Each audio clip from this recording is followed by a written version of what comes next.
Hello students, welcome back to PW Curious Junior. So in this video, we will be looking after the chapter that is most important point of view for exam, that is perimeter. Sir perimeter होता क्या है? बहुत सुना है sir, बहुत सारी definitions भी पढ़ी, बस समझ में कुछ नहीं आया. So in this lecture, I will teach you in very easy way.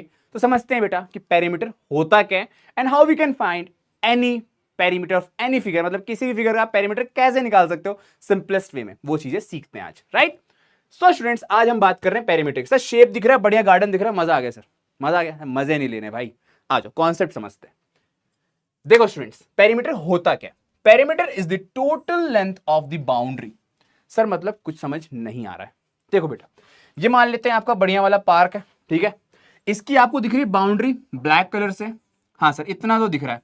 तो बेटा अगर मैं यहां से चलना चालू करता हूं, लेट सपोज ए है, मैं ए से बी जा रहा हूं, बी से मैं सी गया और सी से मैं डी आया, डी से वापस ए आऊंगा, वापस से घर से निकला तो घर तो जाऊंगा ना. तो अगर आपने टोटल डिस्टेंस ट्रेवल करा फ्रॉम पॉइंट ए टू वापस पॉइंट ए, तो वो टोटल डिस्टेंस क्या होगा? That is the perimeter of the given figure. मतलब आपको सिर्फ और सिर्फ बाउंड्री पे घूमना है, अंदर नहीं जाना है, ठीक है. बाउंड्री से ऐसे देख लो क्या चल रहा है अंदर, बस वो क्या होगा सर? वो होगा पेरीमीटर, ठीक है. तो simple the definition, perimeter is the sum of all the sides. सारे साइड्स का आप अगर एड ऑन कर दोगे, you will be getting the perimeter. Now आगे बढ़ते हैं. आप सभी ने काफी डिफरेंट शेप्स देख रखे हैं. हाँ सर, दिख रहा है, बहुत शानदार शेप्स दिख रहा है. इसके कुछ आइडेंटिटीज फॉर्मूलाज होते हैं, आई थिंक वो आप सभी को आता होगा, राइट. तो चलो मैं इसको एक छोटे शॉर्ट में बता देता हूं और उसके बाद क्वेश्चंस करेंगे इस पे बेस्ड. सो स्टूडेंट्स, अगर आप ध्यान से देखेंगे, सर ध्यान से तो देख रहे हैं, तो बेटा ये स्क्वायर है. स्क्वायर का पेरीमीटर क्या होता है सर? 4 into side. क्यों? बिकॉज स्क्वायर के सारे साइड्स इक्वल होते हैं. स्क्वायर की प्रॉपर्टी होती है that all the 4 sides are equal. तो फॉर्मूला क्या बन गया? 4 इंटू साइड. ऐसे अगर मैं रेक्टेंगल की बात करूं, तो ऊपर रेक्टेंगल में 2 लेंथ होते हैं, 2 ब्रेथ होते हैं. जो बड़ा होता है वो स्टूडेंट्स हमेशा लेंथ होगा, जो छोटा होगा वो हमेशा ब्रेथ होगा, या उसका दूसरा नाम क्या होता है? विड्थ भी कहलाता है, ठीक है बेटा. तो इसका फॉर्मूला क्या हुआ? 2 इंटू लेंथ प्लस ब्रेथ. इसको हम लोग ऐसा लिख सकते हैं, 2 into L plus B. This is the perimeter of rectangle and same goes with the triangle. लेकिन यहां पर आप देखो, इक्विलेटरल ट्रायंगल की बात हो रही है. What is equilateral triangle? Equilateral triangle ऐसा ट्रायंगल होता है जिसके सारे साइड्स इक्वल होते हैं. Means a triangle where all the 3 sides are equal. Same नहीं बोल रहा हूं मैं, इक्वल बोल रहा हूं. मतलब 3 centimetre, 3 centimetre, 3 centimetre. And one more property, तीनों एंगल भी इक्वल होने चाहिए, that is should be 60 degree. वो सारे एंगल्स क्या होने चाहिए? वो सारे एंगल 60 डिग्री होने चाहिए, राइट. तो ऐसे ट्रायंगल्स को हम क्या बोलते हैं? Equilateral triangle. और इसका फॉर्मूला क्या होता है? 3 into side, because all the 3 sides are equal. जैसे स्क्वायर का था, चारों साइड्स इक्वल तो 4 into side, 3 sides equal 3 into side. Okay, चलो बेटा आगे बढ़ते हैं, कुछ और शानदार ट्रायंगल्स देखते हैं. Okay, now let's talk about the isosceles triangle. Isosceles triangle क्या होता है? A triangle which is having 2 sides equal. ऐसा ट्रायंगल स्टूडेंट्स जिनके 2 साइड्स इक्वल होंगे. मान लो ये और ये साइड है 2 सेंटीमीटर, 2 सेंटीमीटर, और ये 3 सेंटीमीटर, ठीक है. और इसके 2 एंगल्स भी इक्वल होते हैं, वो कुछ भी हो सकते हैं, ठीक है. तो ऐसे ट्रायंगल्स जिनके 2 एंगल इक्वल होंगे, 2 साइड्स इक्वल होंगे, उसे हम क्या बोलेंगे? That type of triangle is said to be as isosceles triangle. Now इसका फॉर्मूला क्या होता है? 2 into A plus B. Sir कुछ समझ नहीं आया बेटा, अभी आपको मैंने क्या बताया था? पेरीमीटर क्या होता है? सम ऑफ ऑल द साइड्स. तो 2 साइड सेम है, तो ए 2 बार हो गया और तीसरी साइड बी हो गई. तो मैं इसको लिख सकता हूं ना, 2a प्लस बी, जिसको हम ऐसे भी लिख सकते हैं 2 इंटू ए प्लस बी. यही लिखा हुआ है यहां पर, right. I hope it is clear.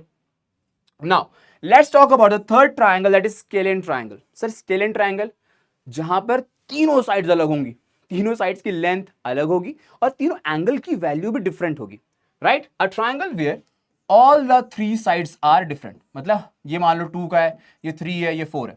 ऐसे ट्रायंगल जिनके चारों, सर 4 तो होते ही नहीं है, 3 साइड्स, 3 साइड्स, तीनों साइड्स डिफरेंट होंगे एंड तीनों एंगल्स भी डिफरेंट होंगे. इस टाइप के ट्रायंगल्स को हम क्या बोलते हैं स्टूडेंट्स? इसे हम बोलते हैं स्केलियन ट्रायंगल. जैसे आपको दिख रहा है 15, 34, 32, ये सारे ट्रायंगल्स क्या है? दिस ऑल ट्रायंगल्स, यही ट्रायंगल भाई. तो ये क्या है? ये है आपका आइसोसेलेस ट्रायंगल. तो ट्रायंगल्स 3 टाइप के होते हैं, इक्विलेटरल, आइसोसेलेस, स्केलियन. स्केलियन क्या होता है? तीनों साइड्स अलग होंगे, तीनों एंगल अलग होंगे. आइसोलेस में 2 side same, 2 angle same. Same नहीं भाई, इक्वल. इस चीज को ध्यान रखना. This are the words you have to focus, conceptually correct चीजें समझनी है, ठीक है। And the third one is all about your equilateral triangle where all the three sides and three angles are equal. तो ये होते हैं types of triangle and this are the formulas for that. Now let us move forward and discuss the formula for sides of square. अगर आप मान लो perimeter आपको पता है 4 इंटू साइड होता है, बट अगर आपको साइड निकालना है तो क्या होगा formula, that is side is equals to perimeter divided by 4, because you all know that into अगर दूसरे साइड जाता है इक्वल्स टू को तो क्या बनता है सर, डिवाइड बनता है, right. So this is the thing that you have to follow. Now the same goes with the rectangle part. Rectangle में अगर मैं आपको पता है पेरीमीटर क्या होता है 2 into length plus breadth, right. अब मुझे क्या निकालना है, I we need to calculate the length. तो मुझे क्या करना होगा, L प्लस बी ऐसे लिख दूंगा, इंटू उधर है तो P बाई 2 हो जाएगा, राइट।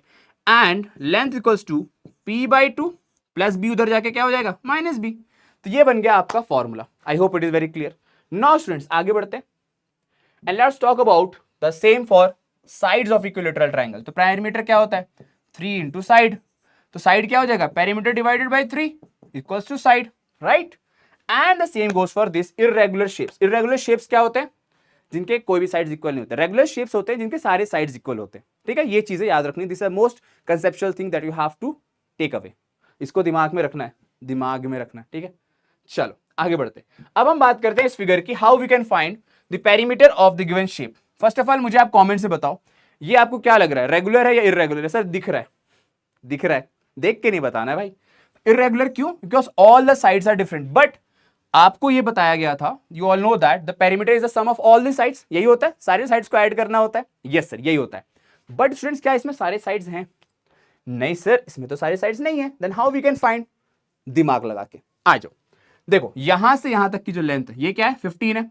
ऑब्वियस बात है यहां से यहां की भी क्या हो जाएगी लेंथ, सर 15 mm हो जाएगी। mm मतलब मिलीमीटर, सेंटीमीटर पड़ा होगा, मीटर पड़ा होगा, mm मतलब होता है मिलीमीटर। नाउ अब यहां से लेकर यहां तक क्या है 8, तो ये हो जाएगा mm, राइट। अब ये पूरा 12 था, बट यहां से लेकर यहां तक का जो लेंथ है वो कितना है 7। तो अगर पूरा 12 है बेटा, अगर आप मान लो 12 पूरा था, इसमें 7 आपने निकाले तो कितना बचेगा 5। तो ये जो बचा हुआ पार्ट है कितना हो गया 5 mm। अब आप इस पूरे को ऐड करोगे और आपका फाइनल क्या आ जाएगा पेरीमीटर, जो मुझे कमेंट में आप सभी आंसर्स बताएंगे। So you all have to add this, इन सभी लेंथ को आप ऐड करेंगे and you will tell what is the perimeter of the given figure. With important क्या है सर, इंपॉर्टेंट है आपको यूनिट लिखनी है। Always you have to write the unit, वरना हाफ मार्क्स डिडक्ट होते हैं, right. So unit will be mm, क्योंकि mm में पूछा है, राइट। अब आगे बढ़ते हैं स्टूडेंट्स एक और क्वेश्चन के साथ। Now students here the question says that find the perimeter of square. हमें स्क्वायर क्या निकालना है पेरीमीटर, तो फॉर्मूला क्या होता है 4 इंटू साइड, यही होता है। Yes sir, each of whose side is given. तो भाई आपको साइड दे रखा है क्या 4 इंटू 3.6, इसको आप इंटू कर लेना और मुझे फाइनल आंसर बताओगे इन दी कमेंट सेक्शन कितना सेंटीमीटर इसका पेरीमीटर है। So this will be your final answer and I hope it is very clear कि कैसे हम लोग पेरीमीटर निकालते हैं, how we can find perimeter होता क्या और डिफरेंट शेप्स के फॉर्मूला क्या होते हैं, राइट। सो मजा आ गया हो तो कमेंट में जरूर बताना। टिल देन मिलते हैं अपने नेक्स्ट लेक्चर में। Till then take care, bye bye, thank you.